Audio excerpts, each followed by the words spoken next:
না এখানে যদি একজন এমবিবিএস ডাক্তার বসানো হয়, আপনারা আমাদের হবিগঞ্জের দাবি এখানে 2 শিফটে ইমার্জেন্সি ডাক্তার বসে দেন, যারা গরিব অসহায় মানুষ সঠিকভাবে চিকিৎসা পায়। এই বলে আমি আমার সংক্ষিপ্ত বক্তব্য শেষ করছি। সবাইকে আমার সালাম, আসসালামু আলাইকুম।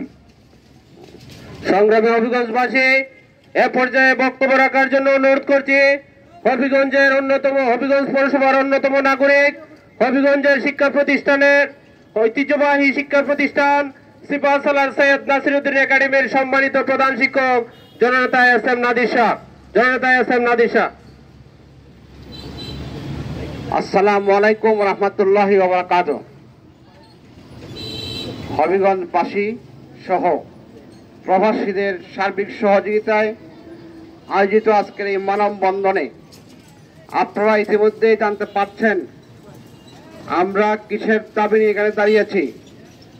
আমি বহুদিন ধরে এই ধরনের একটি প্রতিবাদী, এই ধরনের আধুনিকতার নামে যে চিকিৎসা চলছে, যে নোংরা পরিবেশ, এর বিরুদ্ধে একটি অবস্থান করার অপেক্ষা করছিলাম। আলহামদুলিল্লাহ, সার্বিক সহযোগিতায় প্রবাসীদের সর্বস্তরের জনগণের সমন্বয়ে আজকের এই প্রতিবাদ সমাবেশে উপস্থিত আছেন আমাদের শ্রদ্ধাভাজন ব্যক্তিত্ব হবিগঞ্জ জজ কোর্টের অ্যাডিশনাল পাবলিক প্রসিকিউটর জনাব হাবিবুল ইসলাম ভাই সহ সকল নেতৃবৃন্দ। আজকে স্পষ্ট ভাষায় আমরা বলতে চাই, স্বাস্থ্য খাতের মতো একটি গুরুত্বপূর্ণ খাত, এইখানে যে ধরনের গরমশি করা হয়, একটি সিরিয়াসলি রোগী যদি ভর্তি করা হয় তাহলে সঙ্গে সঙ্গে বলা হয় যে সিলেট রেফার করতে হবে, সিলেটে যেতে হবে।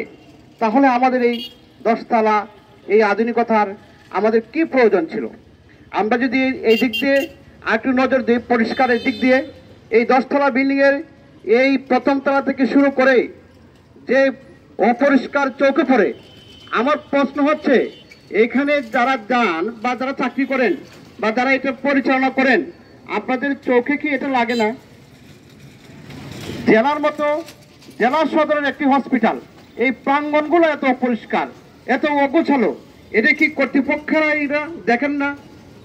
আমরা আজকের এই সমাবেশ থেকে মানববন্ধন থেকে বলতে চাই, আপনারা এই বিষয়ে দয়া করে জেলা সদরের মতো একটি গুরুত্বপূর্ণ সেক্টর, একটি গুরুত্বপূর্ণ খাত, স্বাস্থ্য খাত, একটি গুরুত্বপূর্ণ একটি সদর হসপিটাল, এটা সুন্দর করুন। আমাদের হবিগঞ্জবাসীর তো একটা মর্যাদা। এইখানে চিকিৎসা যে দীর্ঘদিন ধরে আজকে যে বক্তব্যগুলো যে বক্তাদের কাছ থেকে আসছে, সবাই ভুক্তভোগী, এবং এটার যারা প্রবাসীরা রয়েছেন তারাও এটার এই ভুক্তভোগীর যে সারি রয়েছে, তারাও ওই সারিতে আজকে এখানে শরিক হয়েছে। আমরা চাই এটা আমাদের নিজ জেলা, এটা আমাদের শহর, আমরা পরিষ্কার রাখতে, আমরা সুন্দর করতে, একটি আধুনিকতার সত্যিকার অর্থে একটি চিকিৎসা দিতে আমরা যেন বদ্ধপরিকর থাকি। আজকের এই মানববন্ধন থেকে আমি দায়িত্বহীন ভাষায় এই কথাই বলতে চাই যে আমাদের যেখানে ঘাটতি রয়েছে এটি অতি সত্বর পূরণ করে এই হবিগঞ্জবাসীকে একটি সুন্দর স্বাস্থ্যসেবা দেওয়ার জন্য আমি জনগণের পক্ষ থেকে দাবি জানাচ্ছি। ধন্যবাদ সবাইকে।